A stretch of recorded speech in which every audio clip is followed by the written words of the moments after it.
waiting. God, that delay gets worse and worse and worse.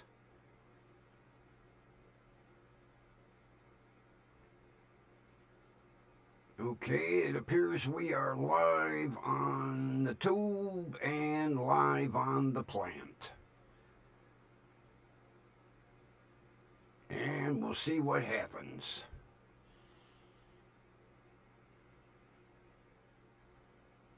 Why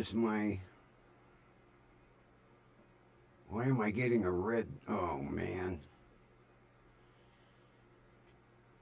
All right, we have a chat again tonight, and Kathy's first one in the door. All right, ushers, bring her down, put her in a straddle lounger in the expensive VIP seats. I was kind of worried. I did a little rearranging.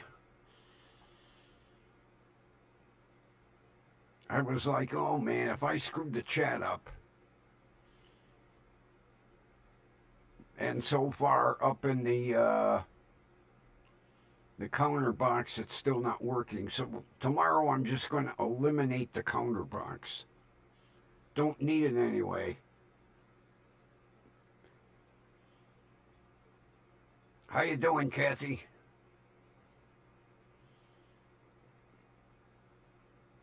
I've been worried about him all day.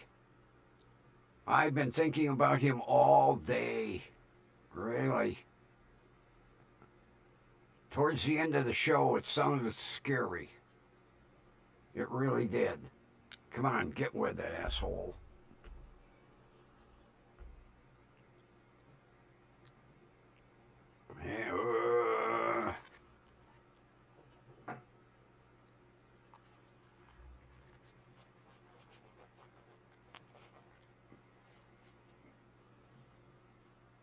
Would help if I was in my grumpy mode.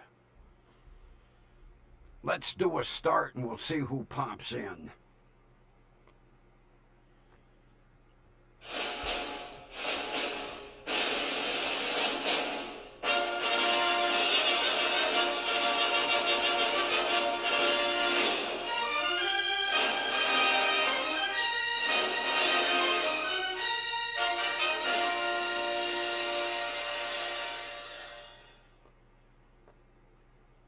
From the basement storeroom of station WDWL TV, we bring you the pride of the show and the pride of the station, the grumpy old man, me. And this idiot is still, forget him.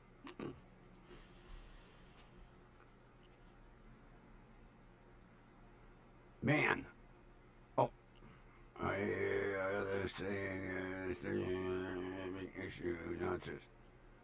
Really? Hey, Linda, how are you?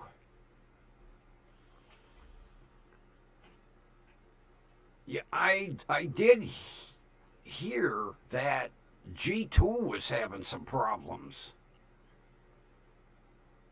I think it's all YouTube related. I really do. I think YouTube is. I'm starting to kind of get the impression that YouTube servers are slowly getting a little overloaded.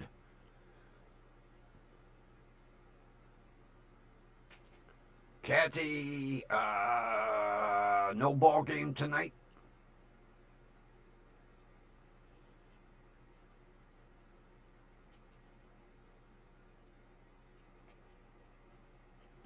He had to stop his stream again today. Wow. Well, then,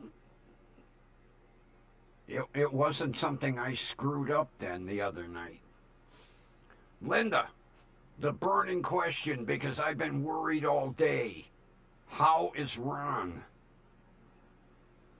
I've been thinking about him all day because it sounded a little scary towards the end of the show last night.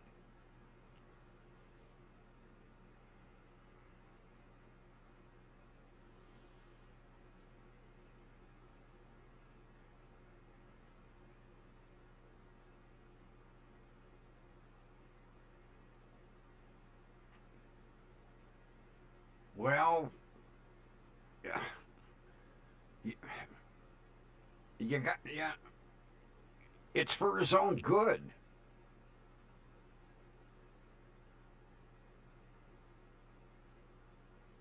Well, there he is. How you doing, buddy? I've been thinking about you all day. Man, you kind of had me worried last night.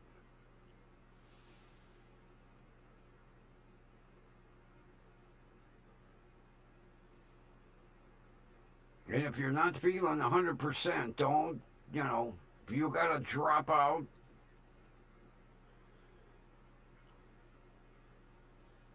glad to see you here, though, man. Uh, I was really worried about you, buddy.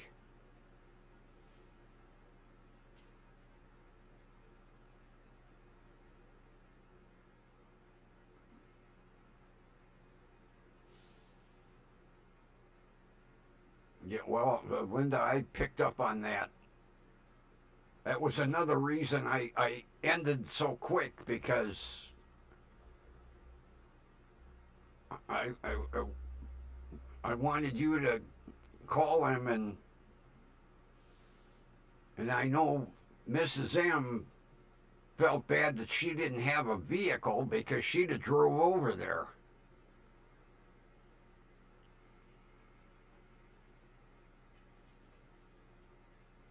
Well, it's gonna improve a little bit at a time, but it improved your sleeping, so that's a big plus.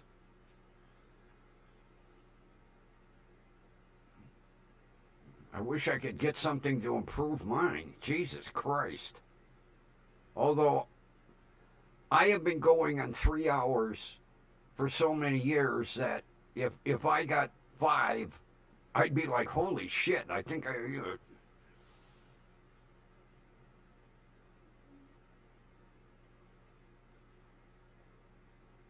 Where did you put your email, Linda? Because I, I don't. I am so bad about if you put it on my in YouTube somehow or in.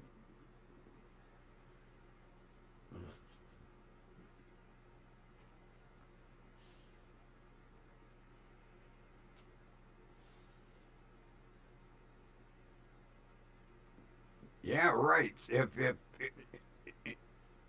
improve your sleeping, you put it in the chat. I missed it. I have a bad habit. You did it last night in last night's chat.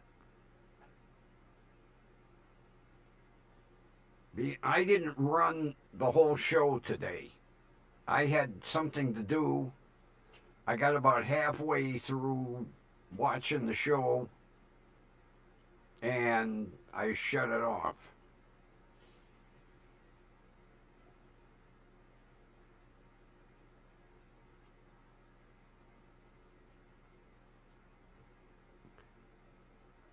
Since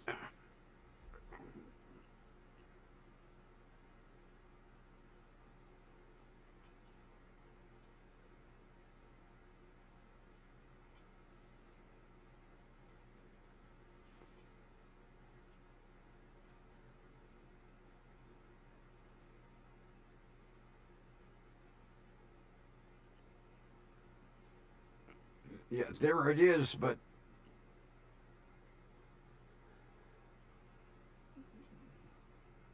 it's not showing.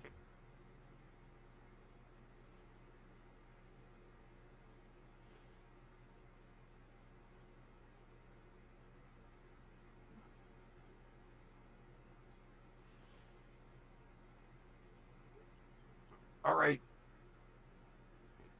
everybody get a pencil and a piece of paper.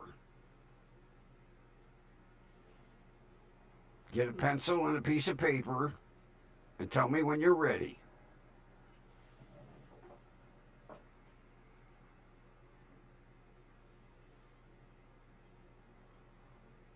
Is everybody ready? Pencil, piece of paper?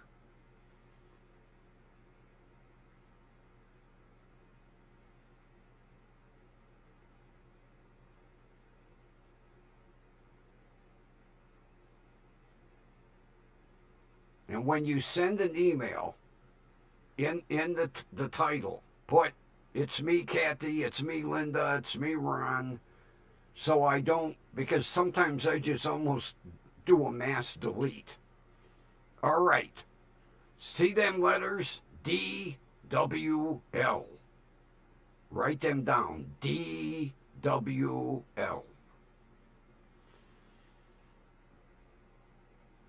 275 at AOL.com.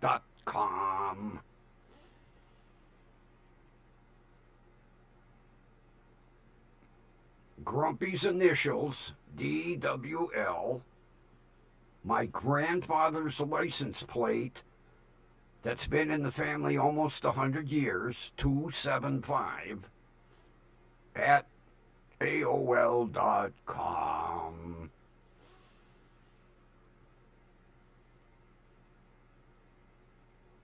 Yeah, it's going on like,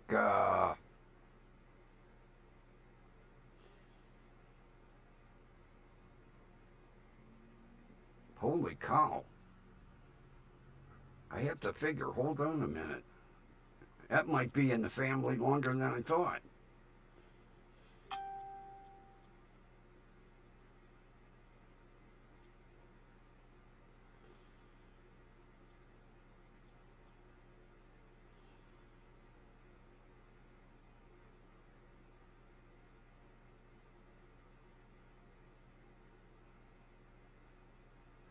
Oh, come on. Don't you know how to use a calculator, you asshole?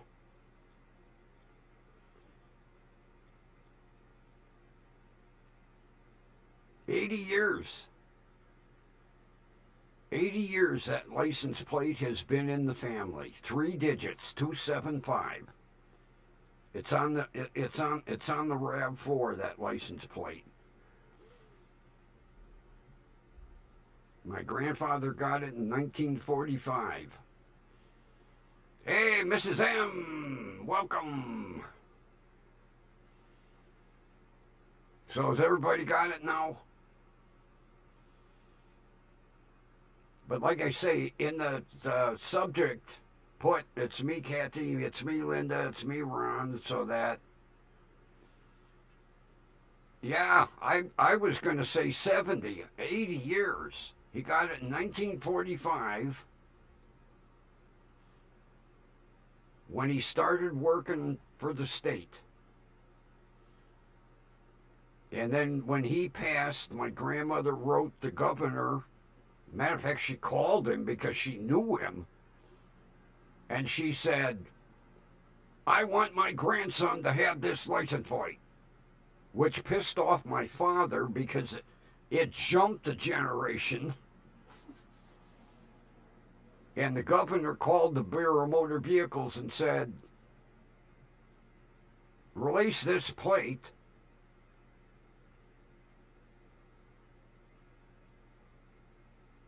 to Little Grumpy.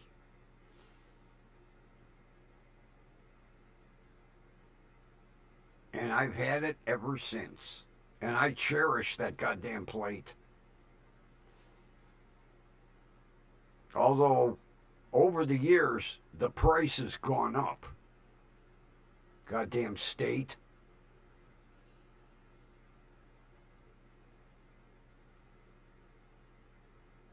But I make sure we can renew 90 days ahead. So I always have the money set aside, like starting after I renew it in November, I start putting money aside, and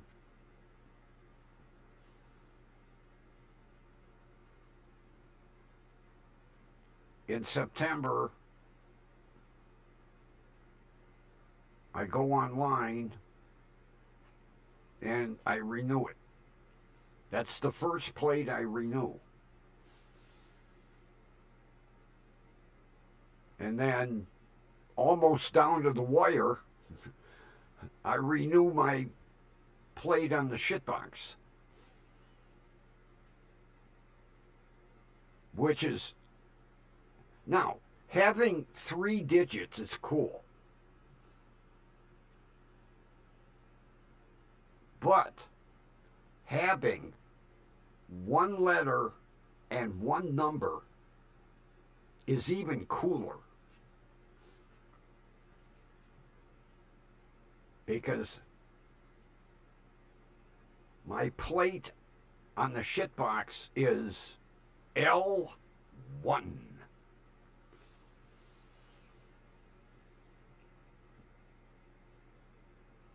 People look like, because there's a lot of license plate there. You know, you have in the middle, and then because Ohio's numbers go all the way across the plate, you know.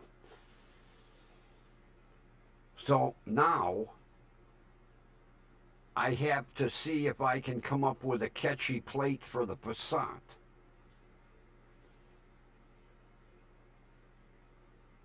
Which won't be until January.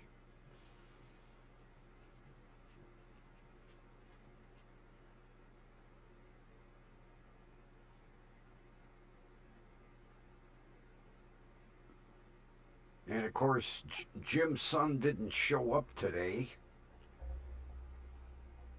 I want to get that car over here. Mainly to get the goddamn seats out and give them a hell of a goddamn shampoo and treat them with 50 gallons of Febreze. Car's been sitting for 2 years with the goddamn sunroof open about 2 inches, and then the right rear door window halfway down. Well, I can't access it now. So, first thing in the morning, I'll be accessing all the emails and responding that I received them. Because once I shut down at night, I clear my head of everything. No computers, nothing. Cell phone goes on the nightstand, plugs into the charger.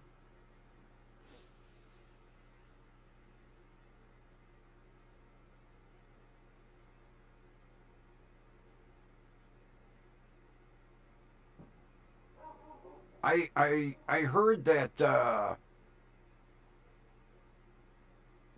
what's his name? Hill Street Pirates was having some problem.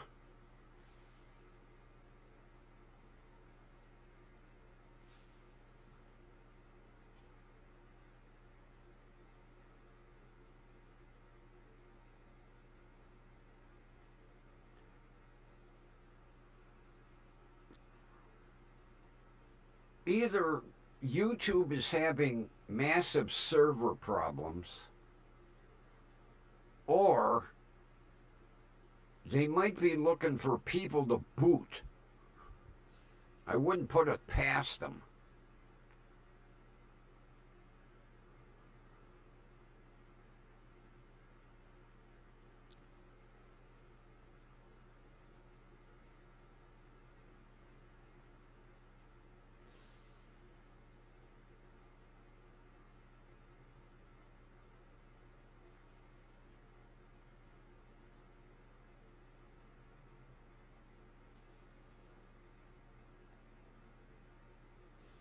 Yeah, I haven't emailed Ned Flanders or Jeff in ages. Matter of fact, I quit emailing Jeff because I never got no answers. So I think he was looking at my emails going, asshole, delete.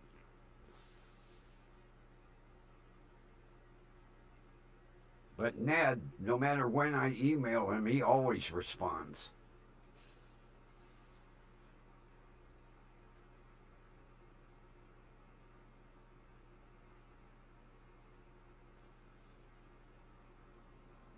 Yeah, Kathy, me too. Although dummy me, when I put YouTube on my flat screen and I was going through what I wanted to watch, Shiz was on. And I accidentally clicked something else and got interested in it. And then when I remembered, oh, Shiz, she was done. Although I can't respond on the TV. Well, I could. I could always hook my laptop into my TV.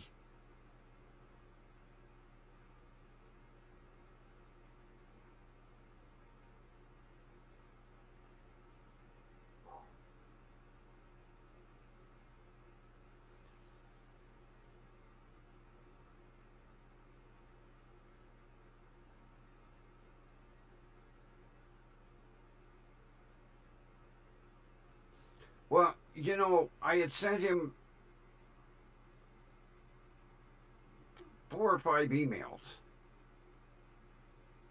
because I lost his address, and I had gotten him some gifts for his man cave, and I found something that was perfect for him, and I lost his address, and I kept saying,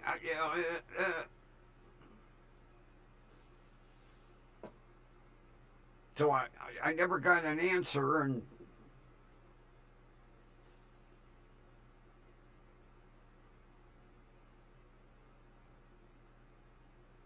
yeah, I sent him 2 neat signs for his man cave down there. Although he always puts up that background. See, I thought he would, put stuff up on the wall and that. He'd rather use a artificial background.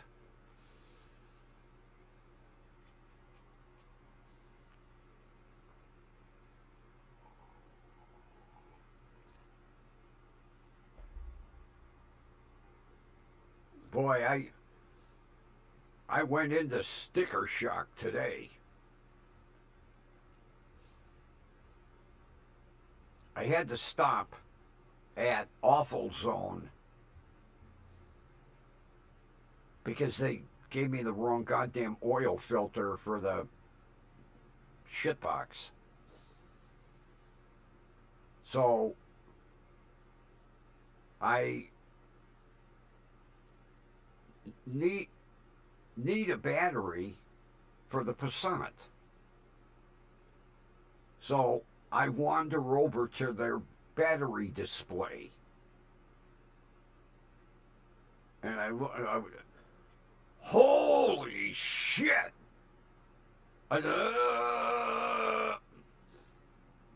See ya. Give me my oil filter. I don't want a battery. They lit 2 batteries for that car. One, 179.95, and the second one, 219.95. I don't think so. So I immediately went to my battery place that I've been going to for 43 years. 4550.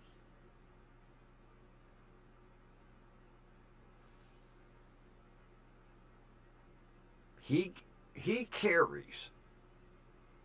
Now, this is really goofy. But in a way, it's not. Say you go to Walmart and you need a battery.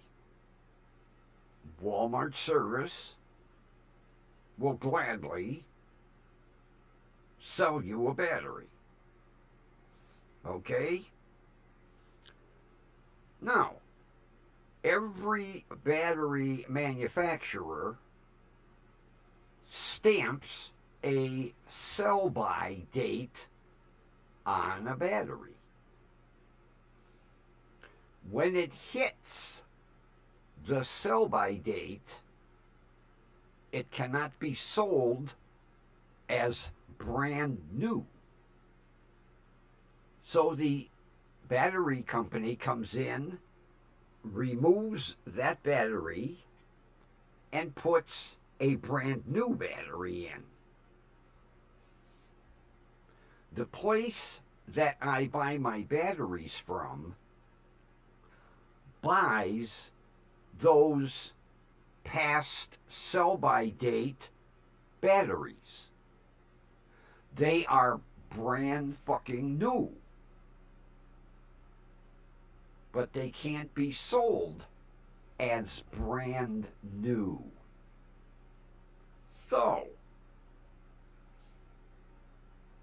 this battery place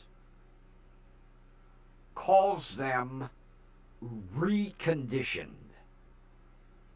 But they're brand new. When they come off the shelf at Walmart or Awful Zone or Advanced or O'Reilly's, they are sold to aftermarket battery companies. Now, the battery I got today is a Duralast Gold. This is the battery that Awful Zone is selling for $219.95. I got it for $45.50.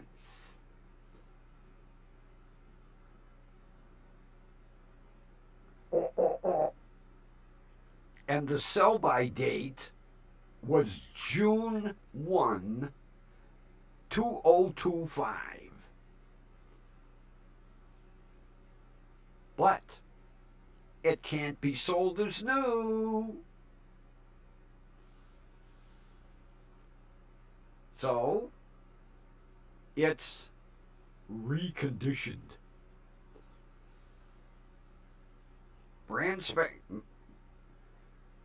Matter of fact, he told me he got a pallet full yesterday.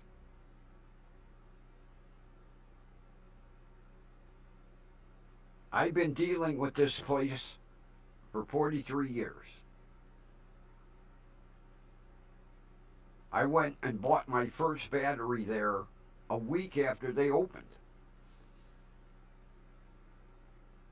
And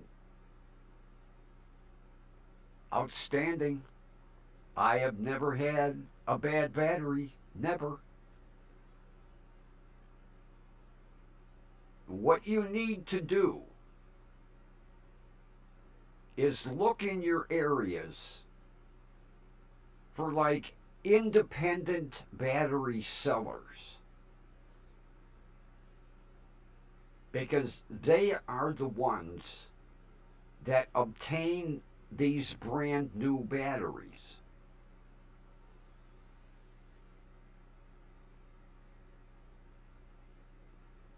Like, you know, Ned's Tennessee Battery Company or Al's Alabama Battery Company.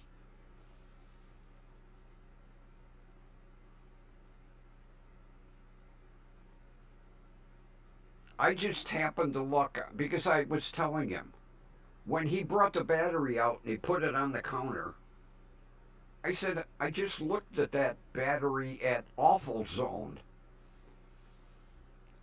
He goes, yeah, I know. But you came here. Yeah, because I'm loyal and cheap.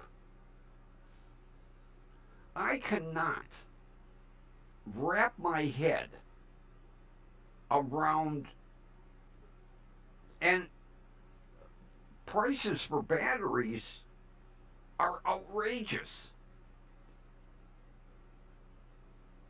He was telling me there are some batteries for high end vehicles that are almost $500.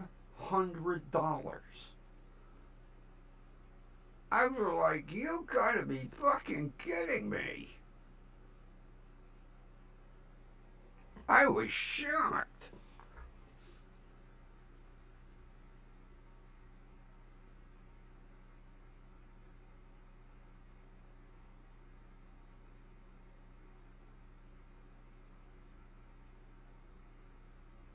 Well, today it was, I could have had my choice. I could have had the Duralast Gold. I could have had an Interstate. And I can't remember what the third choice was. And I said, I'll take that one. They were all the same price.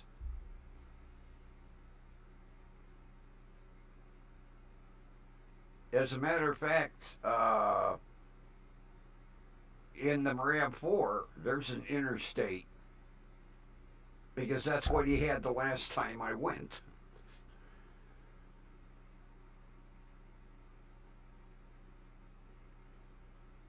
So I could not believe. Yeah, I got the battery out in the bed of the shitbox. I, I I'm looking at that battery going 219.95.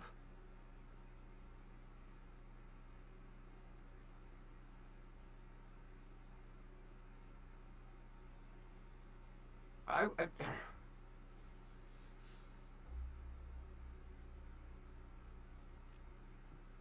because I asked Mark. I said, "How's business?" He was, "Oh, booming." He said, "The last couple of years, man, I've been going crazy." As a matter of fact, the goddamn phone kept ringing off the hook. It, people, what's the price of a new, and he'd be like, 149.95. But I have reconditioned with a warranty for 45.50. Then people are going, do you have one for my vehicle? He goes in the back, he goes, yep.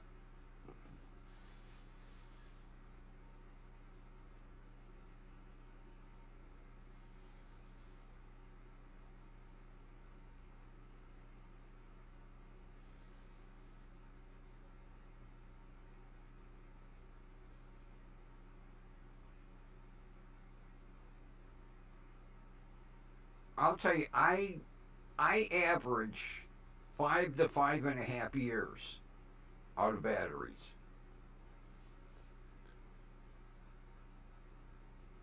And and if I'm at that 5 year point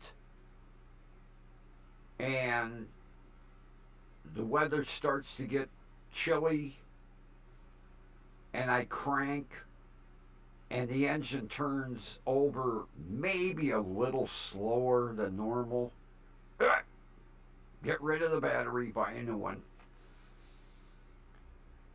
I always check every fall. If that battery doesn't crank that engine the way I think it should, go get another one for 45.50.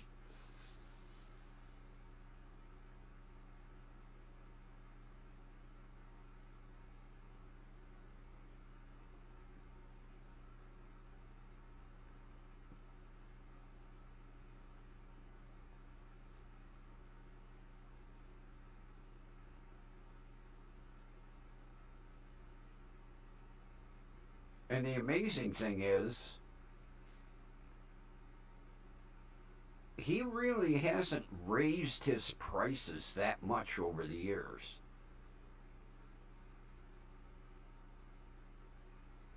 Because I was actually shocked when he said 45.50 because I was thinking, oh, about 70, Nope.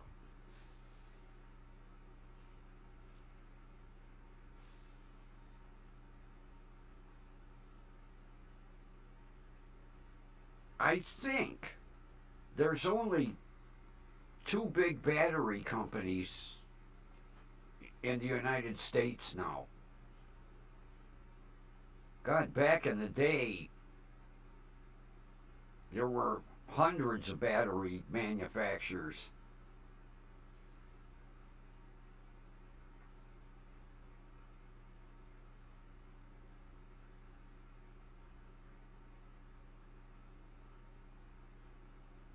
And I'm trying to think of the one that was off Berea Road.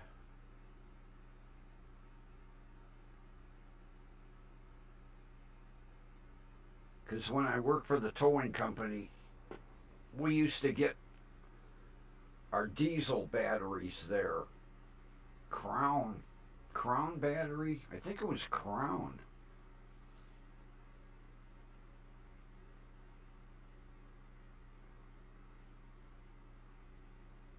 I'm pretty sure it was Crown Battery Manufacturing.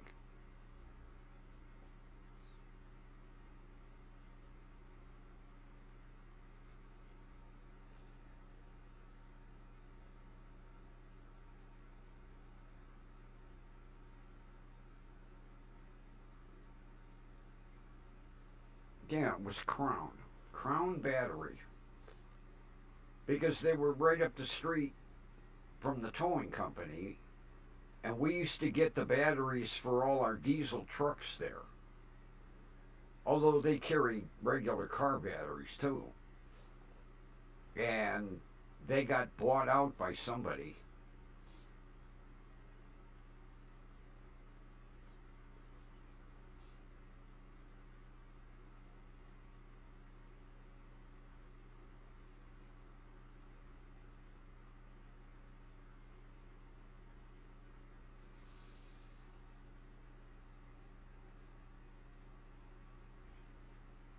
But it's getting like this all over.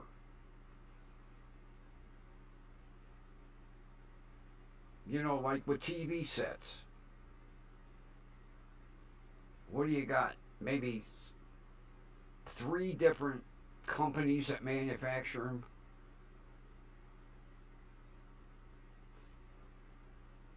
But I think we're down to like three battery manufacturers in the United States. And they put anybody's name on them.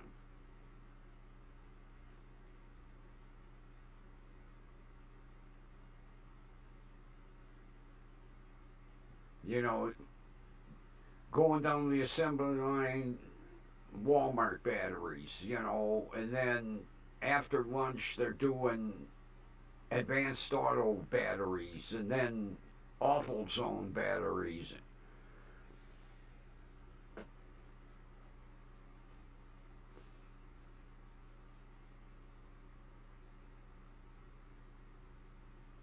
It's not like back in the day.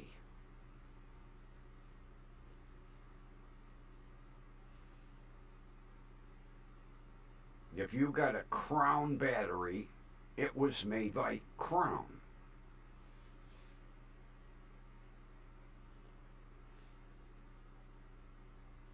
Not today, because somebody bought Crown out. I don't even think you see a Crown battery anymore.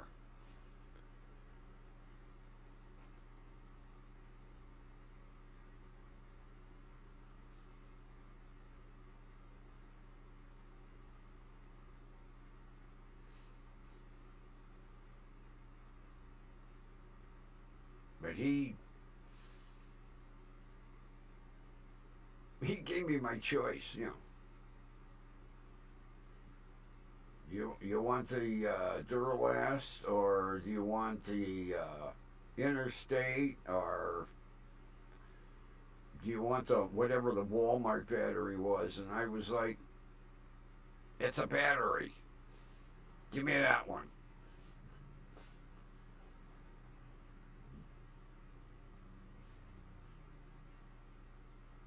Because they were all 680 cold cranking amps. That's what you go by. What the cold cranking amp rating is.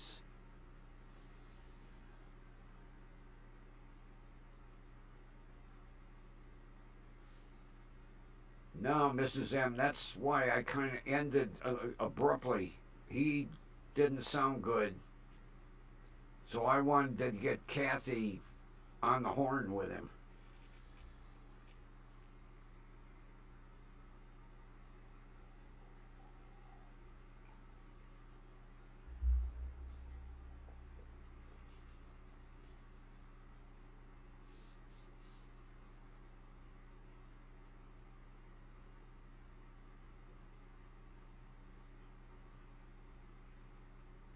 Well, Linda, that's what he needed.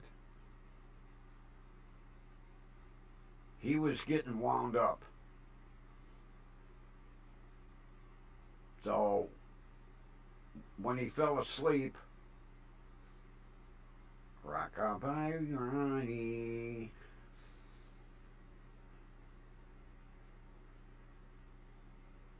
And then he got a good night's sleep.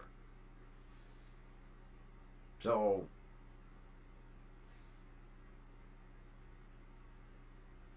because as soon as he fell asleep, his subconscious mind went, oh, whew, we can go to sleep now.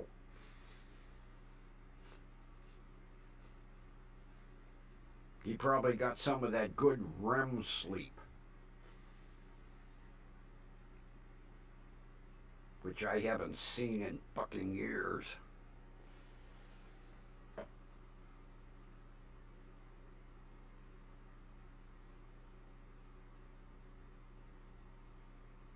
My friend's daughter one day said, what's insomnia like? I said, well, you were in college, right? She said, yeah, you know that. I said, okay. When you were cramming for exams, how much sleep did you get? Oh, 3, maybe 4 hours. I says, okay, do that nightly. That's insomnia. Miss Degree, Miss Master's degree, working on her PhD.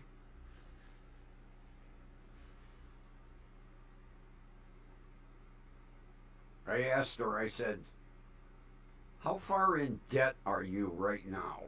She went, about 140,000.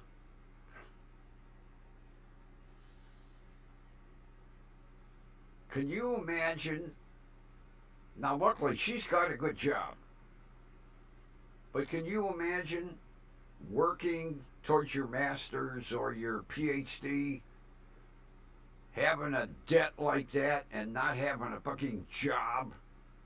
Kind of hard to pay that off waiting tables.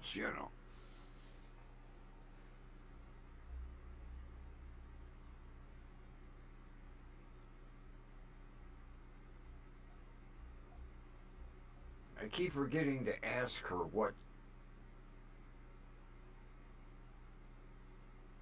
she's PhDing in.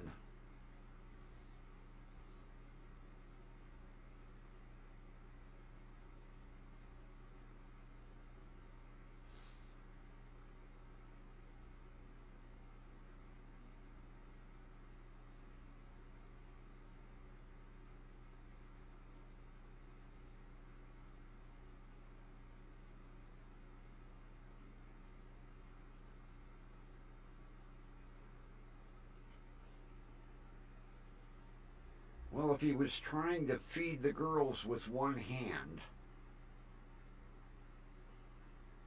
I don't know how much use he had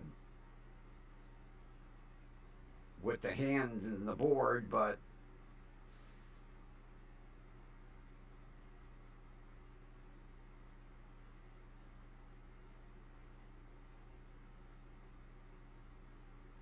what he should have done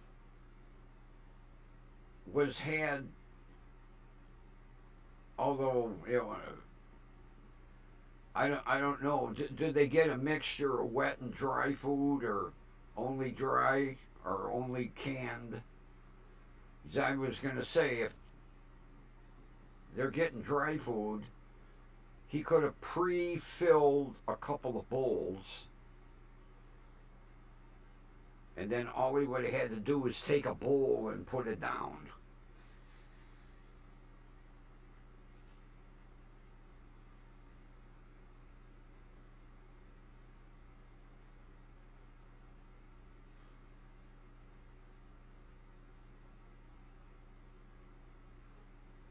Oh yeah, Kathy, we could tell. I could tell just by picking things out of what he was saying. He was over worrying it. That's what he was doing. He was working himself up. Although he had that fear of,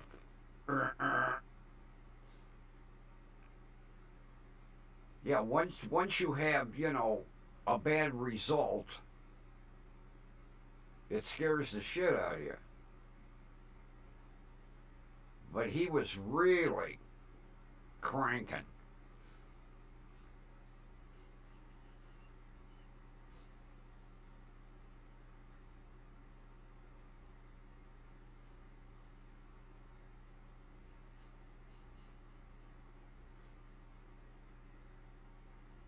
Let's hope that's it for a while now.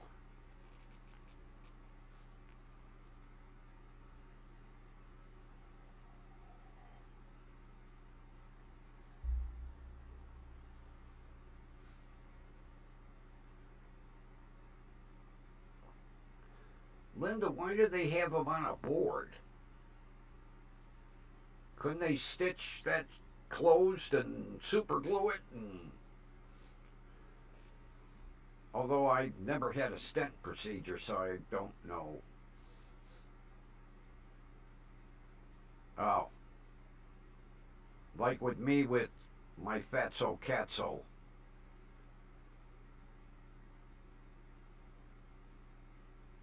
He gets his wet and his dry.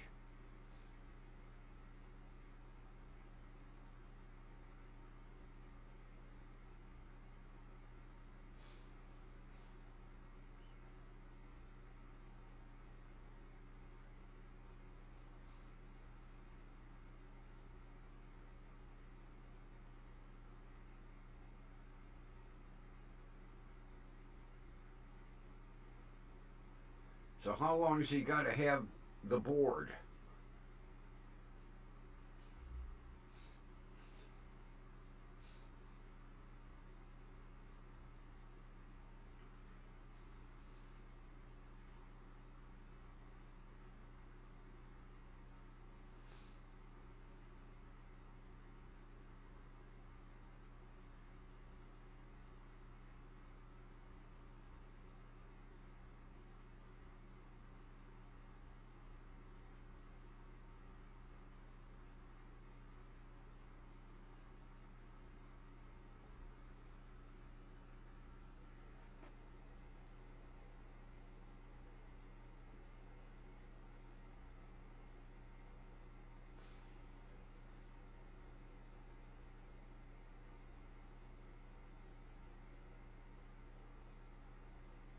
Oh, okay. I don't understand that procedure. I guess I should gargle it.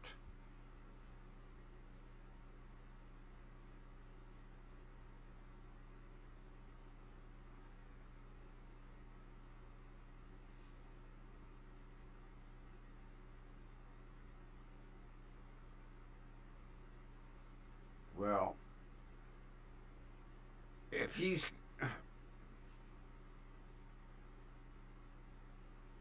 unless it's absolutely mandatory he goes out the door. I don't think he should be driving until he gets the board off. Oh, that would drive me crazy because all my vehicles are manuals.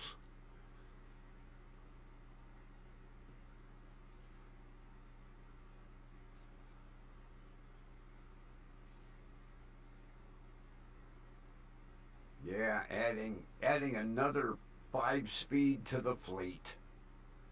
Oh boy, I can't wait to drive it.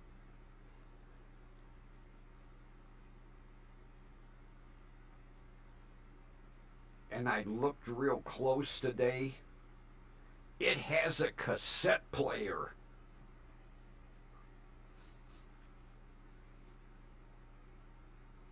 I can bring the box of cassettes out now. Surf City, here we go. Oh, yeah, the Beach Boys. And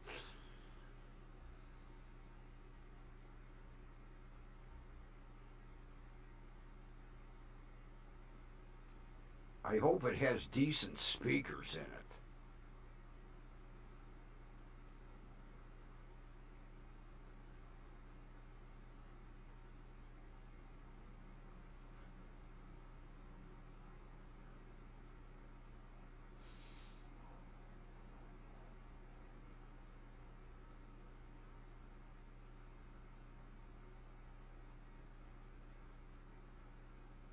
Oh boy.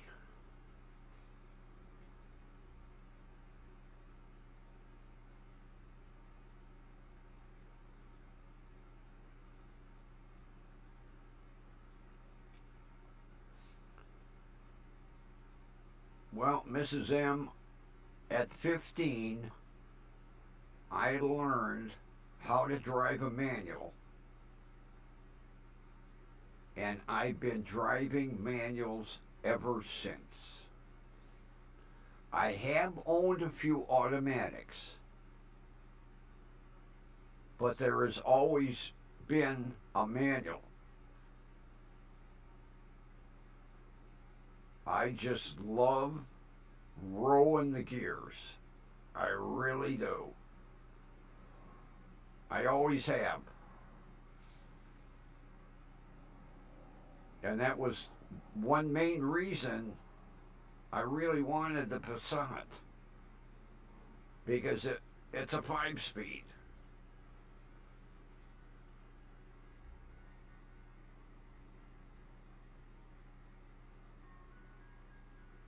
I deliberately buy manuals for 2 reasons. One, I love driving a manual. And for 2, my son doesn't know how to drive a manual.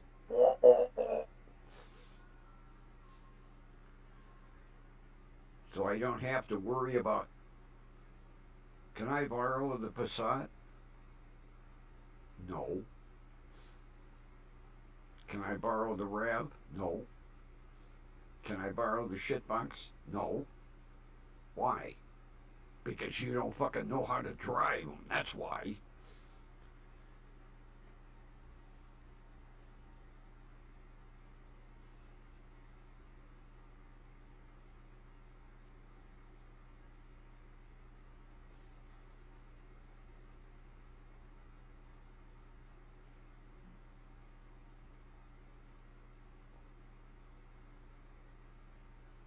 You know, Mrs. M, I I've talked to more younger generation, and they they can't drive a 13 or a 16 or an 18 speed or. I was like,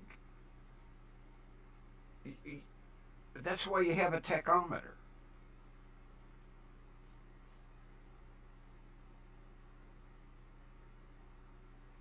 or you just listen and feel. God, the stick will just drop right into the next gear. Jeez.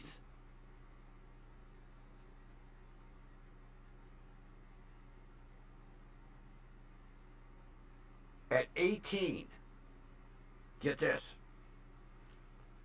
my next door neighbor drove a cement mixer with a 5 and a 4, and it was a twin stick. And one Saturday, after he dropped his load of cement, he picked me up and he said, I'm going to teach you how to drive a twin stick. Holy shit!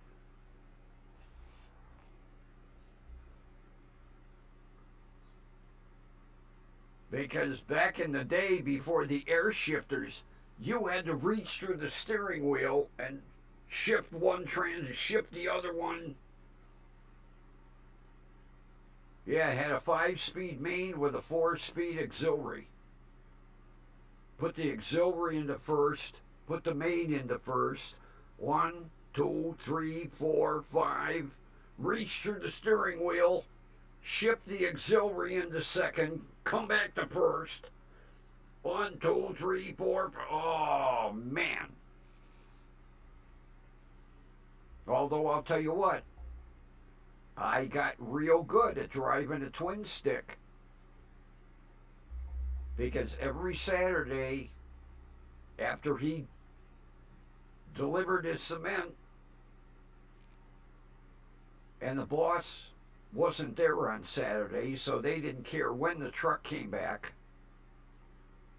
he'd take me out. All right, more practice. I'll tell you what, I was as good as he was. And, nowadays, air shifters, learn the way I did. 2 sticks.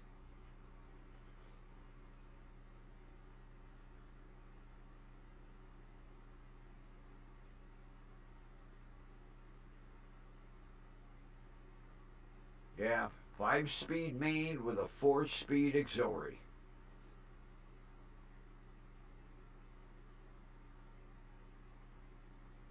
Christ, I don't think I ever got past 10th gear. 20?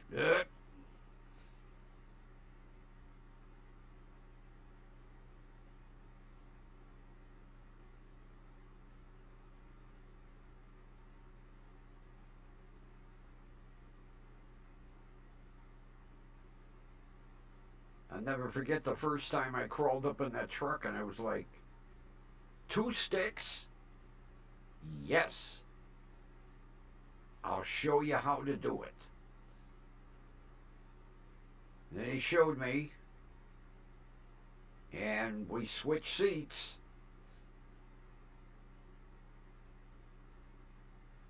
And it took me a while, but I got real good at driving a twin stick.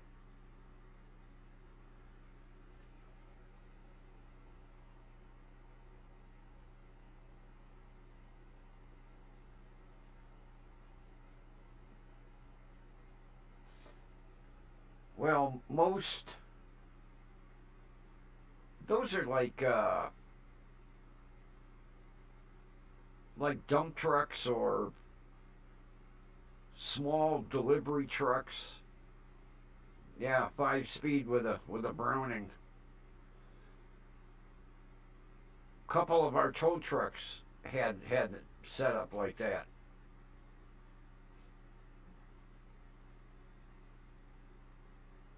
And we'd hire drivers, and they would, I can drive anything. We'd take them out, and if you can drive this, we'll hire you. Grind, grind, grind, grind.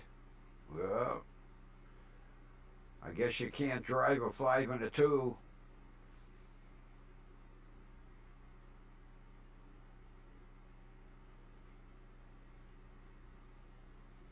our big wrecker had a 5 and a 5. Had 25 speeds. That had a low, low, low. And what was neat, you could put it in low, low, low and jump out of the truck and it would just walk real slow. It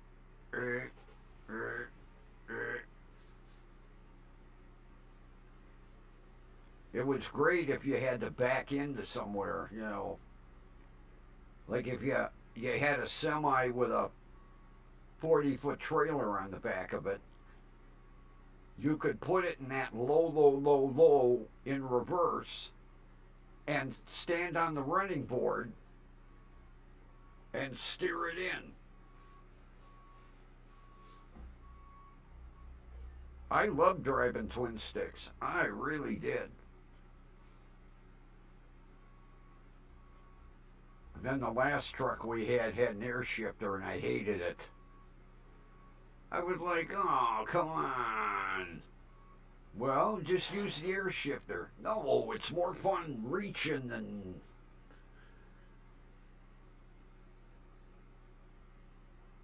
hanging your arm through the steering wheel. Yeah, forgot the thumb.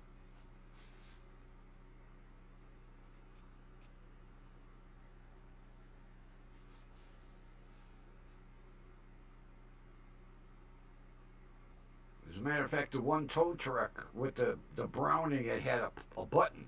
Pull up, push down, pull up, push down. Had that electric shifter.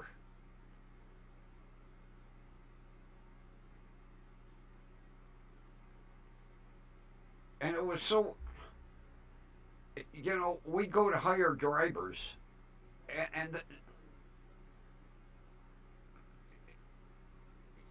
you got a button, up, down, up, down, up, down. No,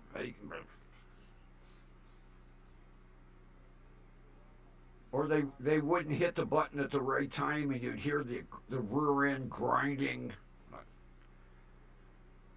Forget it.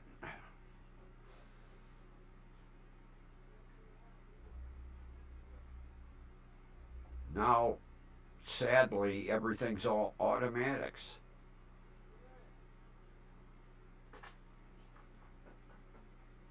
Because nobody can drive him.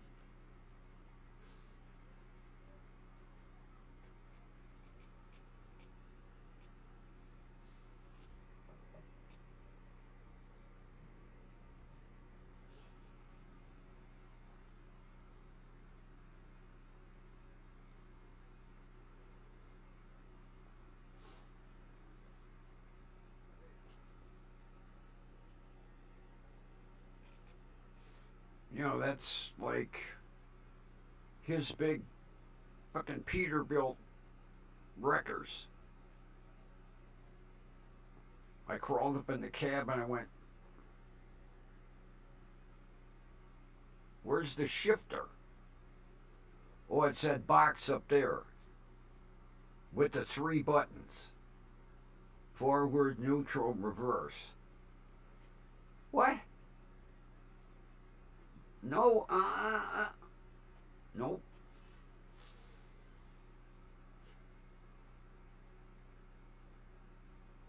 Automatic.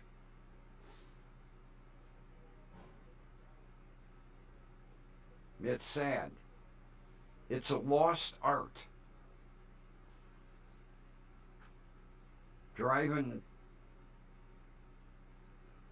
10 speed, 13 on up, it's a lost art. Because everything is fucking going automatic. God, even all the fucking construction equipment now. All automatic. It's sad.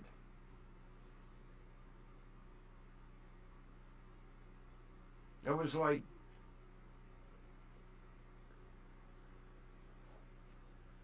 Jim's son. He said to me, "What do you want that Passat for?" I said, "Because it's a manual. I save manuals. If the Porsche wasn't such a rotten condition, I'd be saving that too."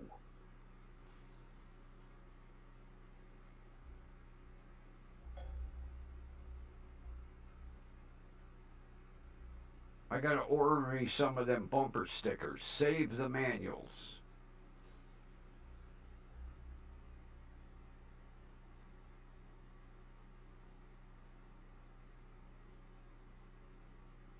I think the only, well, I know the Ford Mustang.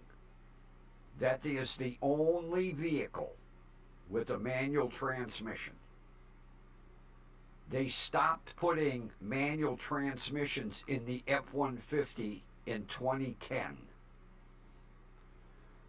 Believe me, I've been looking for a 2009 or a 2010 F-150 with a manual. I want one of the last ones.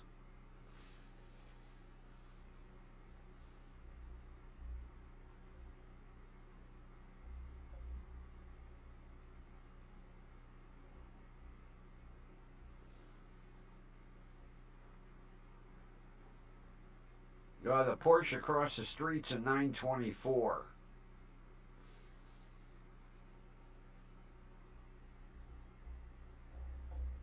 But it's sad.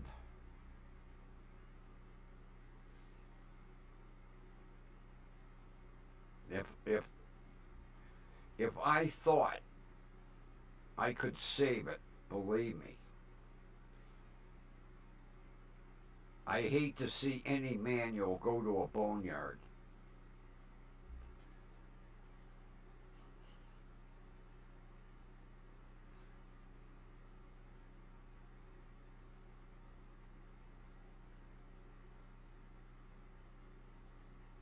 Oh,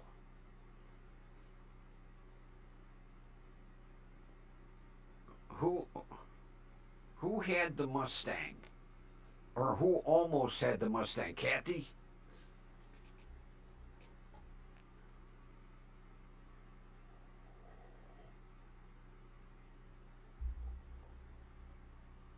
I saw a Mustang today. Oh my God. A 2025 Mustang Dark Horse Edition. I didn't even know they had this edition.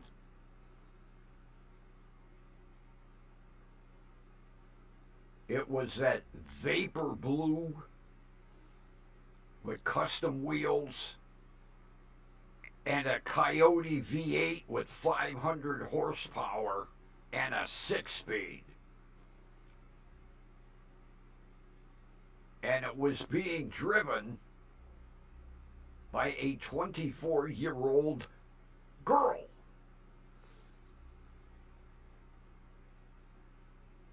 Because I was drooling over it when she came out of the drugstore. And she said, "You like my car, huh?"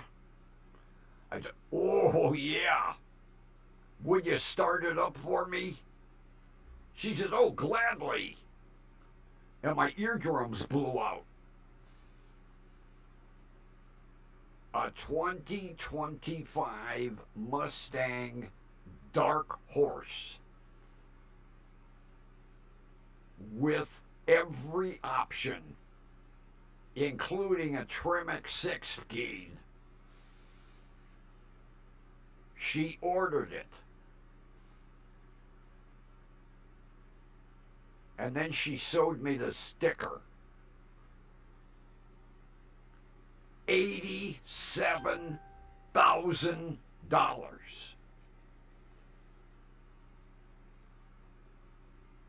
$87,000.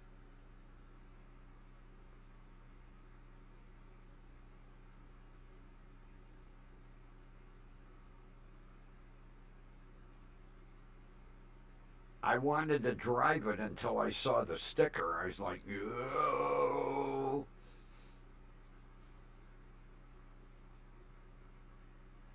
Yeah, she just took delivery of it last week.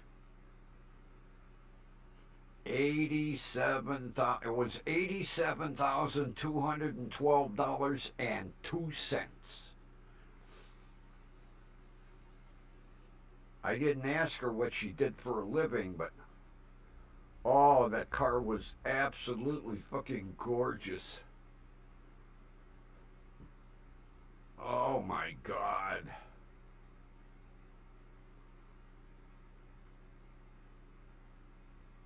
Well, Mrs. M, I said that, and the Passat is an '01. And I'm lucky because I can still use my scanner on it. I checked today.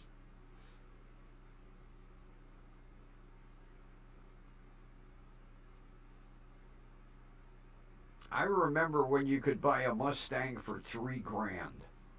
Brand new off the lot.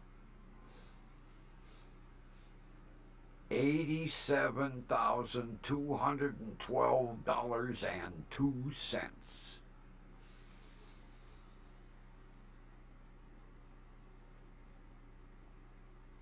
And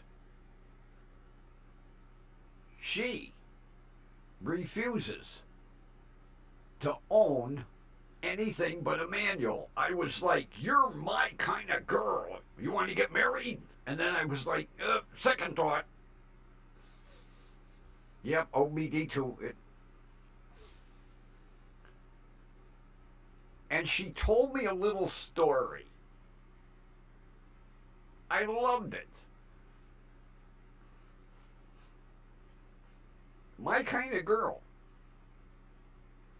19 years old, okay?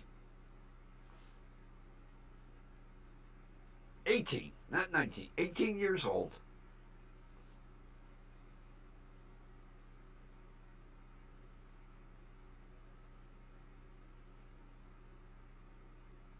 She goes up to the Ford dealer and she wants a Mustang. Her first car. So she finds a Mustang 5.0 manual. So the salesman comes out and she said, can we go for a ride? Sure. So the salesman hands her the keys and she goes, no, you. So they're driving around and they come back. She calls her dad and goes, I found my car. She had like $5,000 to put down. So they had bought several cars from this Ford dealer. So they did everything over the phone as far as their father approving the loan, co-signing. Now, all Dad knew was a Mustang 5.0. That's all he knew. So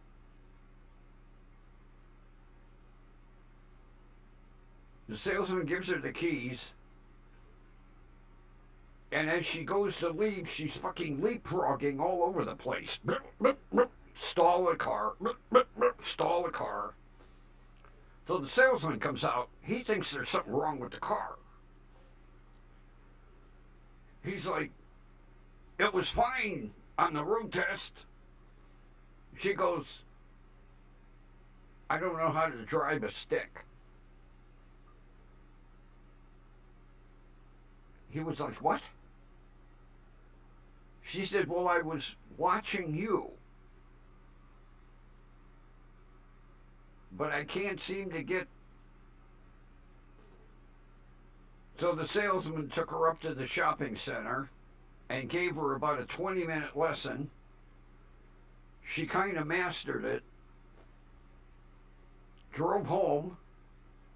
Dad, here's my car. Dad comes out and goes, who brought this car home? She was like, me. Her brother said, you don't drive stick. She said, I do now. Nothing like going up, buying your first car, and not knowing how to fucking drive it.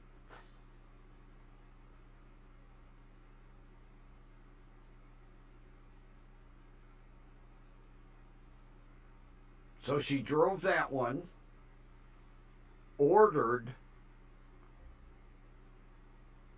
a Dark Horse, a Mustang Dark Horse edition.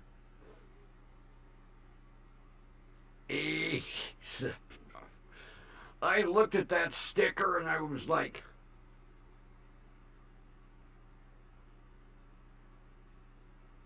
and she slapped me. She goes, you're drooling. I said, you're going to be...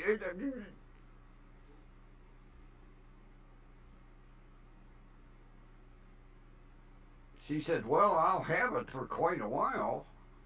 I was like, yeah, well, I think so. Beautiful. Oh, she had the cloth interior, the gray and the black. Oh, God, that car was, oh, my God. That vapor blue is just gorgeous with gold rims. Oh. And, oh, that was those Coyote V8s. Oh, do they shake the ground. A Coyote V8 with a flat plane crank. Oh, man. She was revving that motor. Brap, brap, brap. I was getting goosebumps.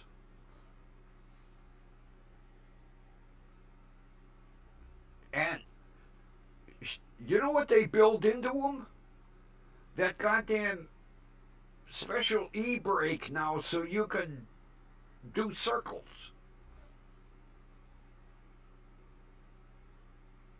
What are they, drifting, they call it? Yeah, she told me she's got to learn because she wants to do donuts. She definitely got the horsepower to do the donuts. Frickin' 500 horse.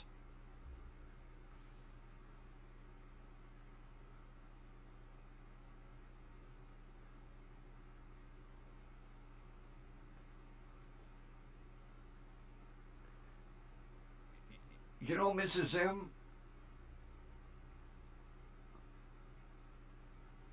the last time I drove an automatic was when Mary Ann told me she had a noise in the front end of her little, I don't know what the hell that thing is, a Hyundai, Kia, something. It's about the size of my shoe. She calls it Little Red. Well, I took it around the block a couple of times and I told her, I said, you got a strut that's start and go. And I brought it home and I was like, that car ain't no fun.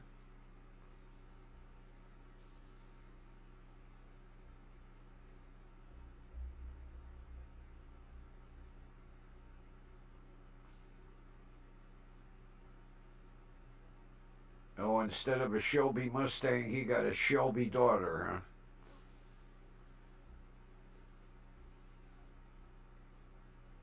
huh? Well, he got his Shelby, just not the Shelby he wanted.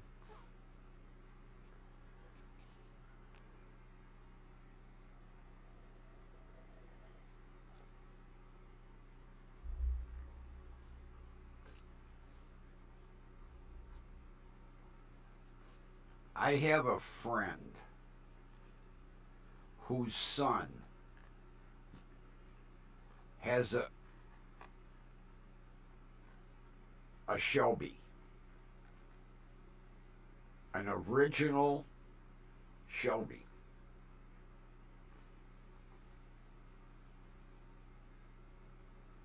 The car is worth about $500,000.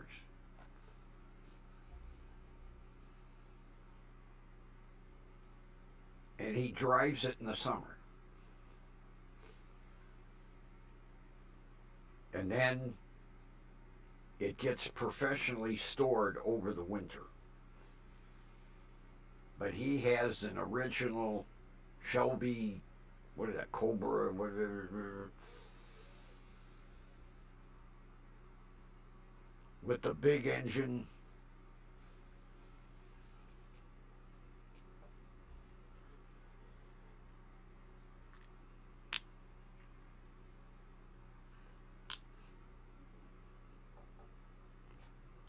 I told him I want to drive it just once to say that I drove a Shelby Cobra original signed by Carroll Shelby on the dash.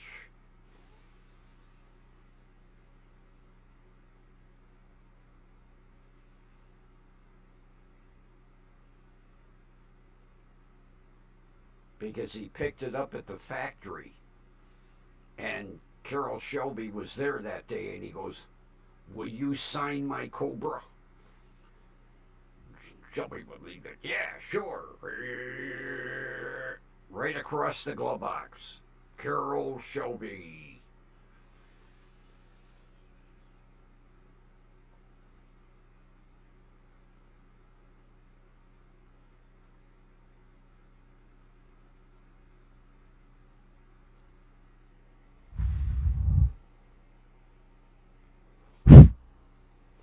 Pardon me. There was a bug crawling on my microphone.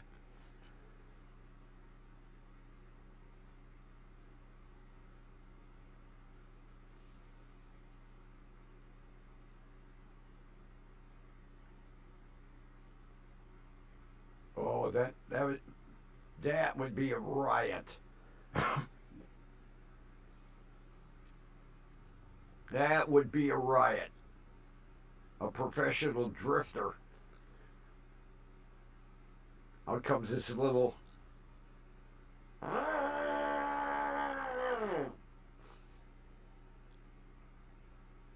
I would love to see her pull up and prank the shit out of somebody.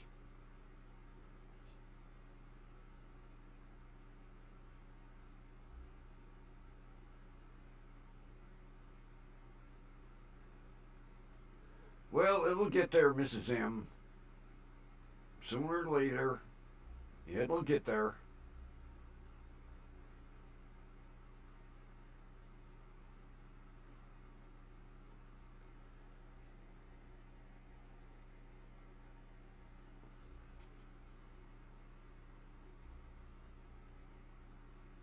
That's like my cousin has an original 1970 Torino Grand, what the hell was it, Grand Sport or Grand something. It was purchased brand new. It was her mother's. And her husband is restoring a 70 Torino Cobra Jet.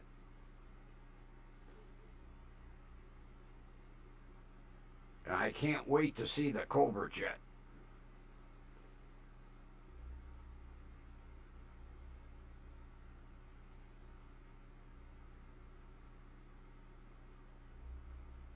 Oh, that had to be a riot.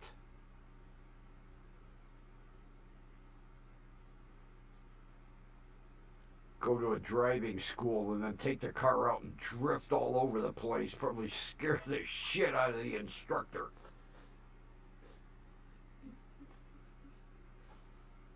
Oh, that's hilarious.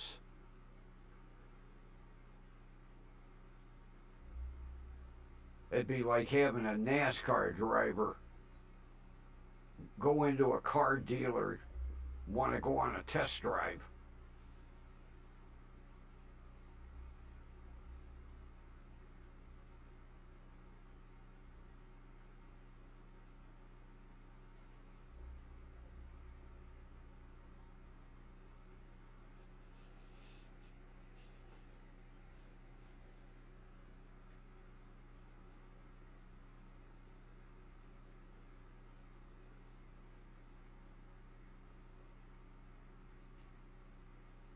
Where's the other half?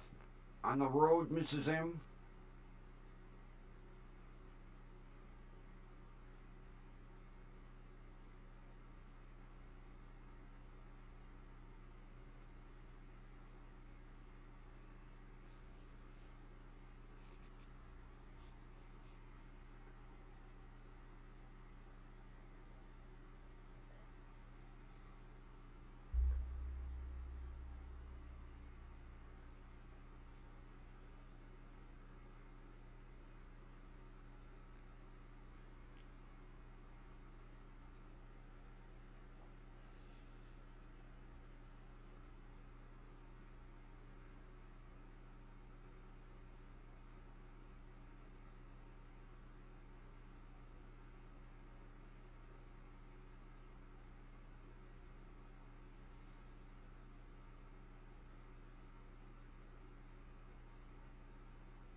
Oh, okay. My mistake.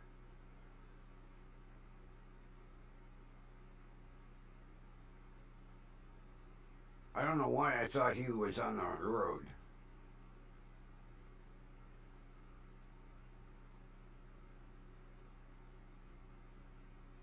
Although it don't take much to confuse me.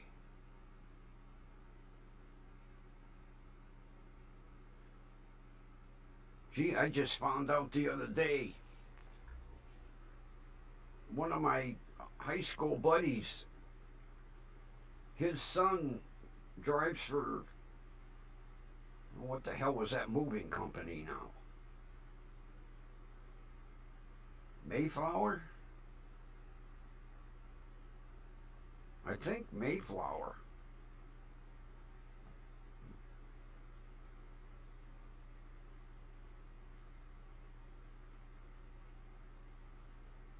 Because he said last week his son loaded a whole house full of furniture up in Vermont. And he's going to Washington State. The guy got transferred. Talk about going from one end of the United States to the other. They lived in Vermont, and now they're living in Washington State. I said, if anything, the weather will be about the same. Yeah, I'm pretty sure he said Mayflower. That rings a bell.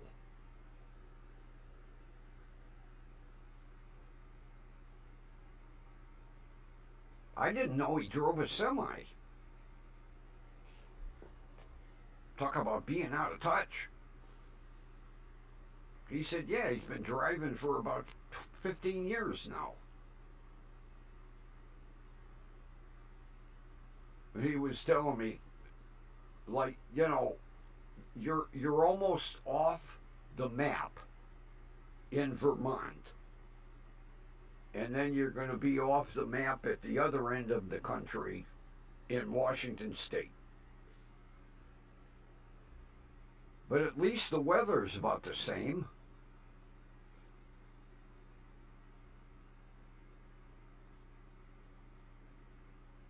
I would think. You're right next to one ocean here. You're right next to one ocean here.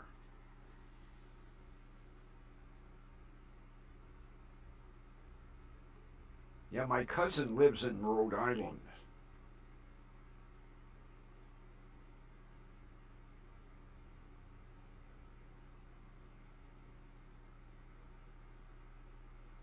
Situate.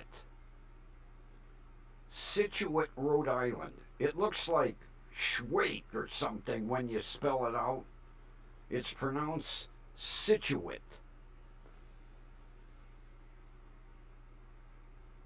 Situate, Rhode Island. That's where she lives.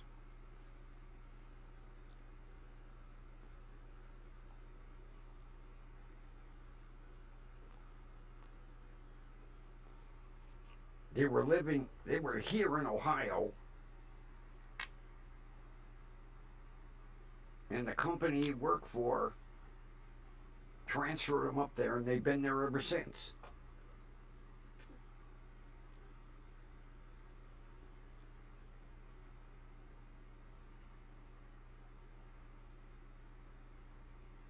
Well, then they'll probably enjoy. I'll have to ask him what city. Matter of fact, he said he should be rolling in tonight or tomorrow. I'll have to find out what city in Washington State.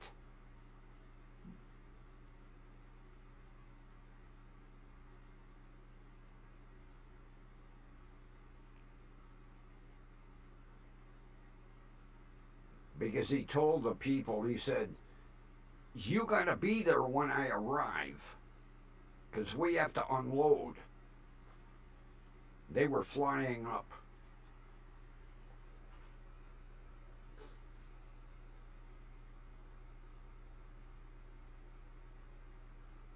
Well, they should enjoy it then.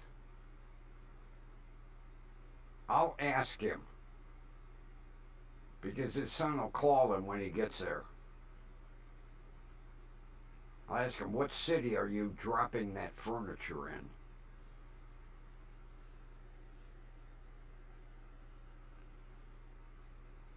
Or household, I should say.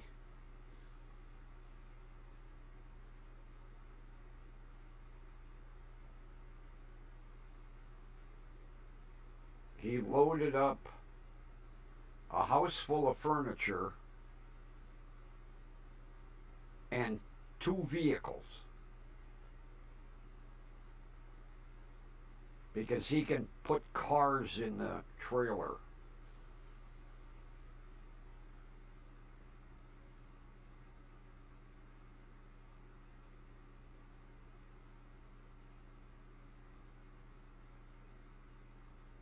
I think he put the cars in first, and then they pack around the cars.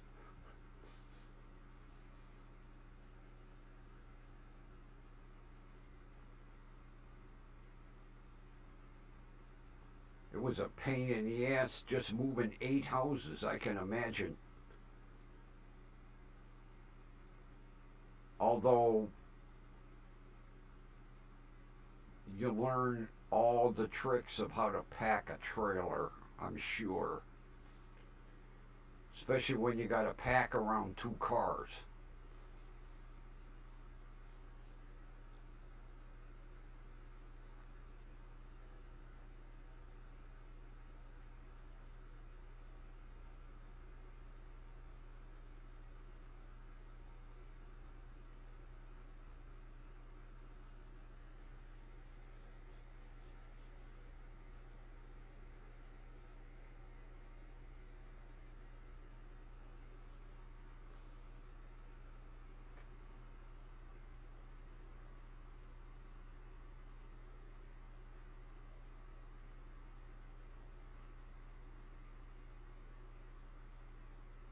What are you going to haul the vehicles on? A hotshot trailer?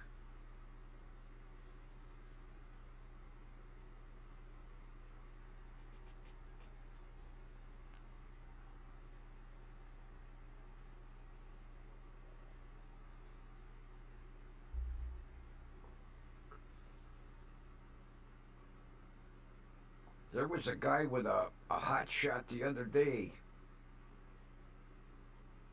up at Purtis Plaza unloading cars. I guess they were all right around here.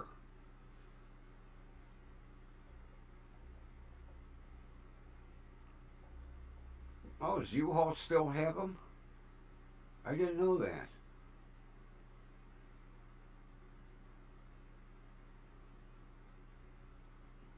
God, back in the 90s, I rented one of them where you just drive the front wheels of the car up on the. That was kind of cool, towing that car. I had my 96 Ford Explorer. And then, get this.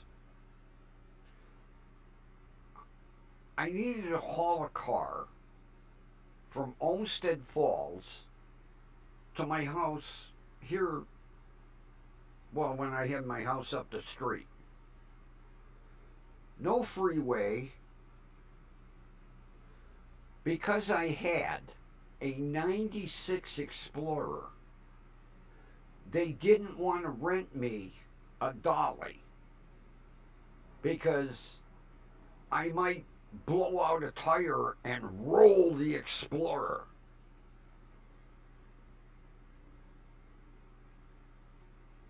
I said, I'm not going cross country. I had to pay fucking extra deposit and buy extra insurance because that was when the big lawsuit was going on with Ford and the Explorers. And then they found out it wasn't the Explorer, it was the fucking tires from Firestone.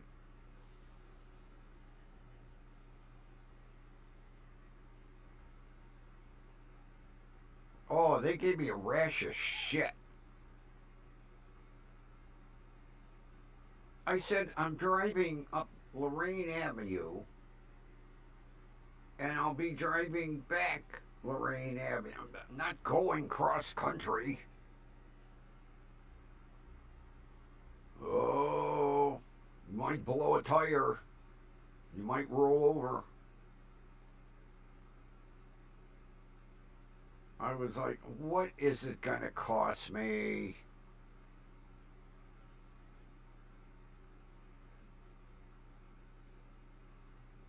That's why I hate U-Haul.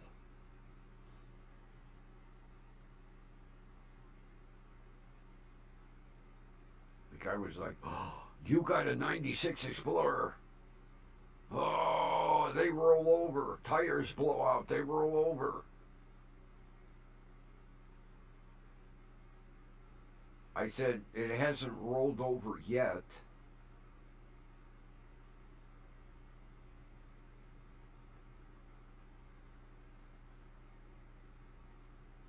I miss that Explorer. Goddamn Ford. You know, they have a skid plate and then they build a steel cage around the gas tank. Now, I can understand for off-roading, but they didn't stop and think.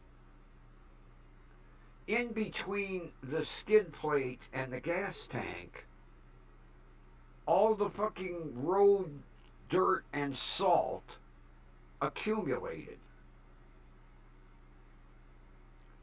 And it caused a rust hole in my gas tank. And I couldn't get that cage down, and I had to junk it.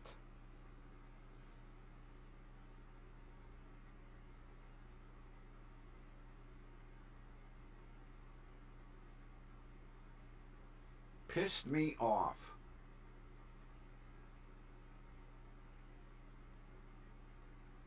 All the bolts were rusty and that on the, and it's not like you're going to use a torch around a gas tank, especially when it's leaking. So I call a boneyard, come get it. I love that Explorer. Oh, God. But I said, I'll never buy another one. Not with the way. Well, a couple years later, then they went to the plastic gas tanks. Mine just happened to have the old metal. So,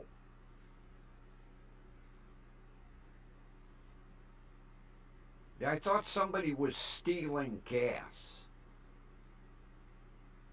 I filled the tank. Next day, it's down to a quarter. And it was snowing, so it was winter.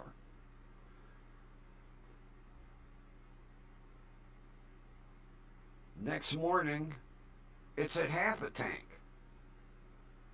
I'd be like, somebody's stealing my gasoline.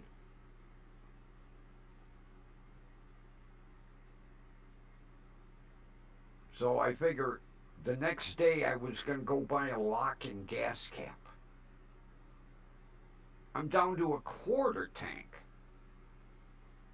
Ugh. I went right up to awful zone and bought a locking gas cap and filled the tank. Next morning, quarter tank. I'm like, how did I lose a quarter of a tank of gas driving from the gas station home? I checked to make sure the gas cap was locked. Next morning, half a tank.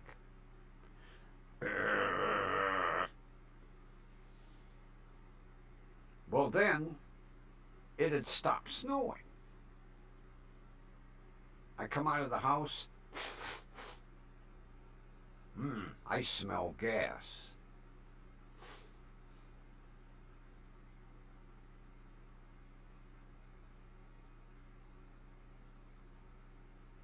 So I moved the Explorer about 10 feet. And there in the driveway, puddle of gas.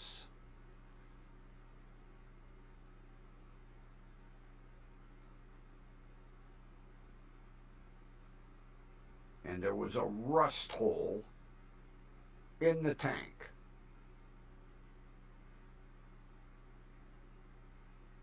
So I stripped the shit out of it and called the boneyard.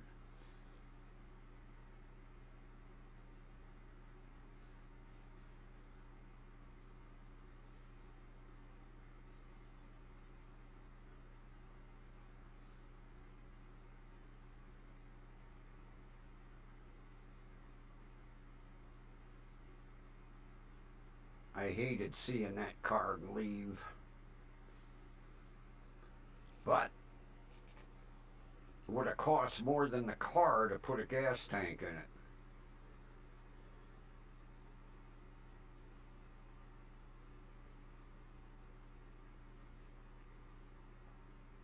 And you couldn't use flex tape because it won't seal a gas tank.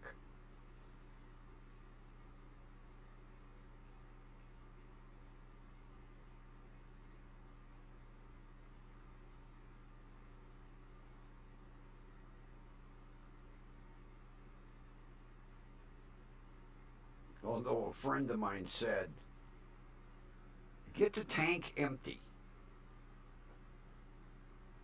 and then take the fuel pump out and find a hole and stick chewing gum in it. And he said the gasoline will harden the chewing gum like concrete.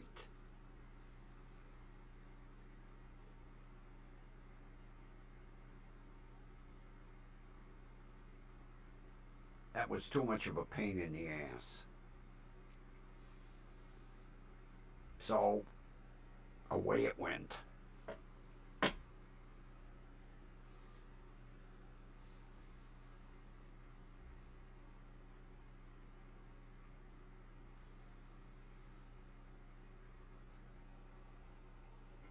Yeah, it's 80 right now.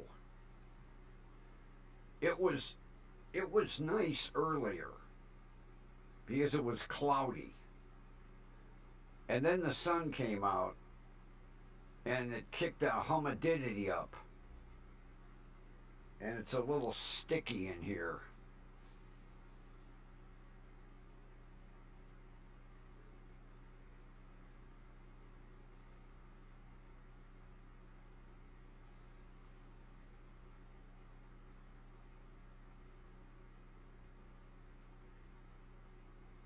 Although typical,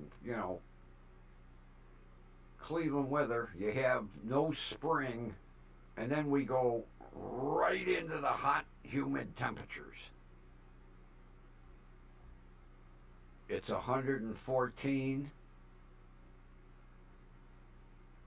God damn, you guys are cranking some heat this. Wow.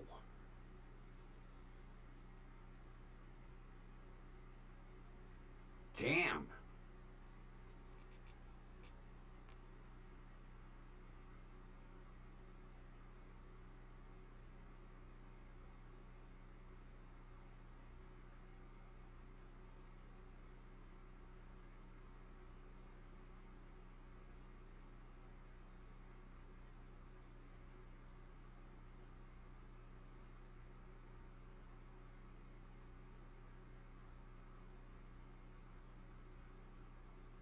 It was, it was 117.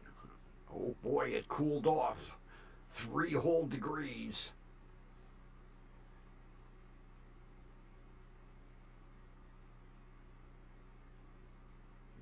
Linda, did the other person's insurance pay for it, or did you get stuck with that mess?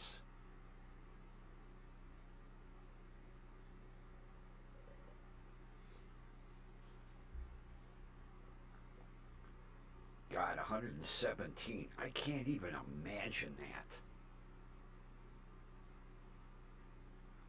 Holy shit.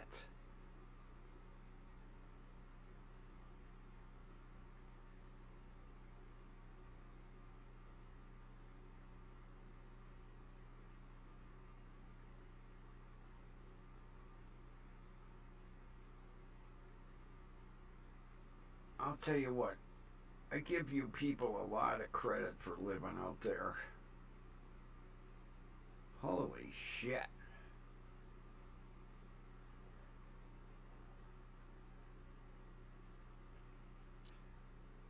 Yeah, I forgot. I forgot to tune the TV on this morning and see what the weather forecast was going to be. And my weather app on my phone was too old. And when I went to do the update, it went screwy, so I just uninstalled everything. So I don't have my weather on my phone anymore.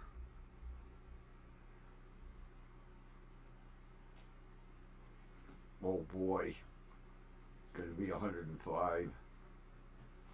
Yeah, well that's cooler than 117. I'll say that.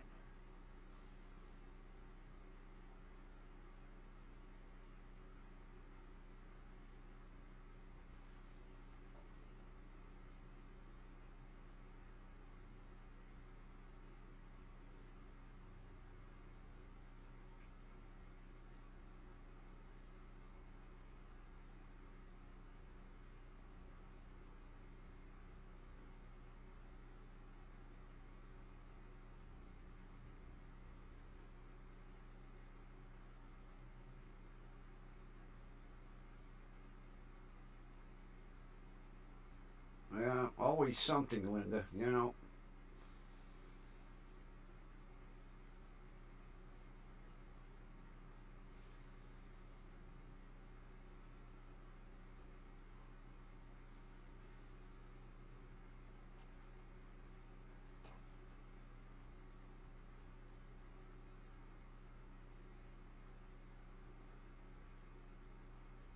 can't.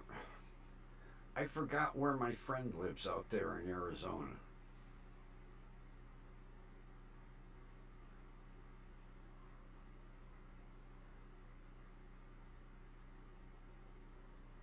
I even emailed her and asked her, and I forget.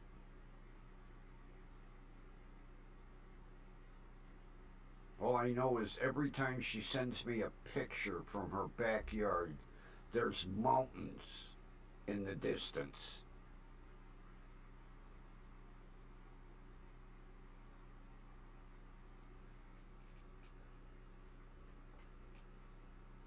Although the last picture she sent me was a dust storm.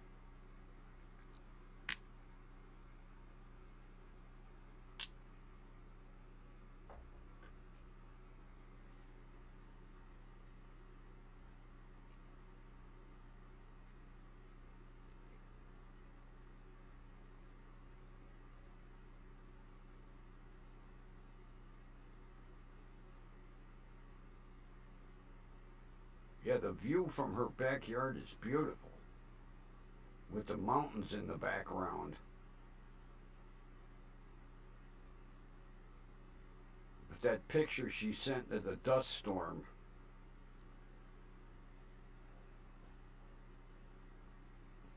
not for me.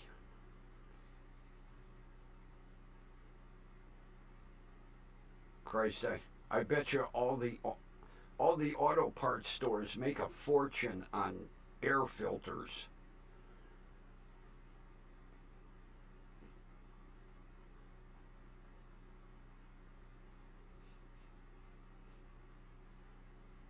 Air filters and cabin filters.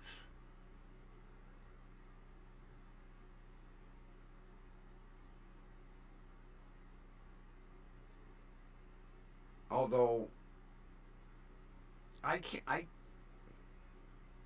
would need a little grass. Her whole front yard is like red rock. The whole front yard, crushed red rock. No grass. And a couple of big cactuses.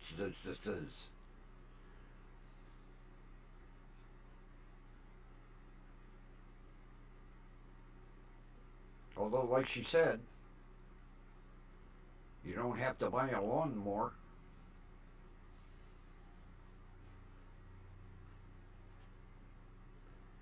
The whole street, just crushed red rock. Everybody's yard.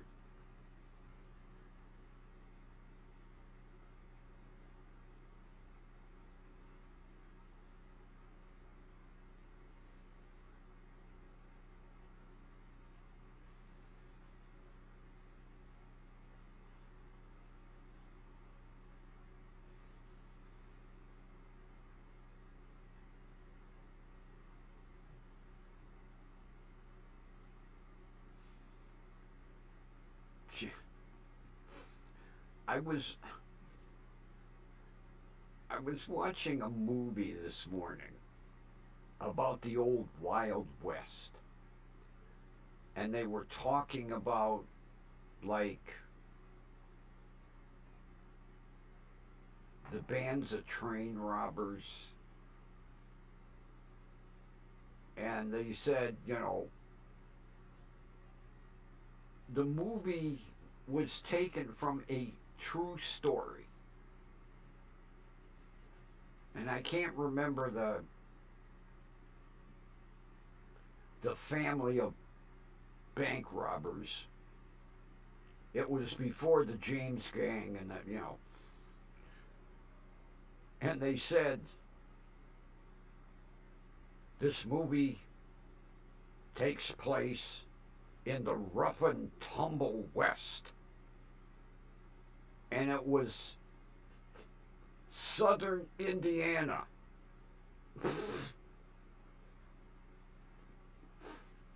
It was like the 1800s, the rough and tumble West, southern Indiana. I was like, I guess they hadn't discovered like Texas. I didn't know they had roving gangs of bank robbers in southern Indiana in the 1800s, in the Wild West.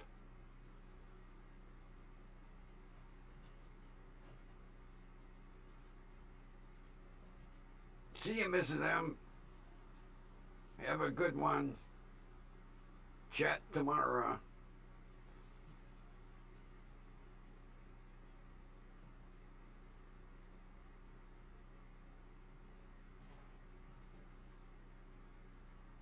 Yeah, see, that's a problem. The AC units run and run and run, and then they get overworked, and then you start losing the cool air.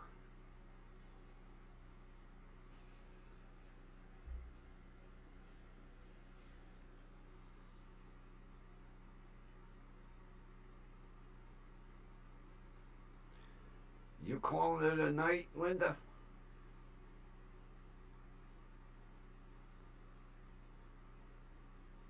Have a good one.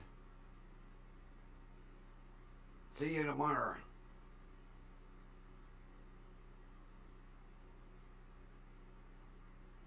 Keep an eye on Ron. Stay close to the phone.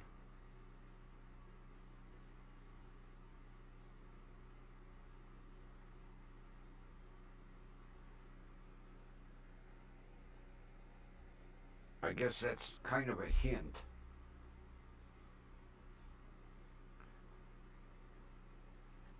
Kind of a hint, I guess. Oh, Christ. I don't know if we'll have any music. I forgot to plug the goddamn tablet in. I'm at 10% battery. We'll see.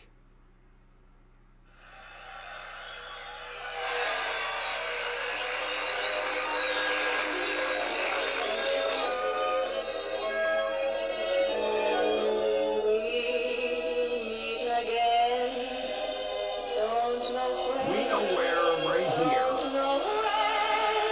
Everybody have a wonderful evening.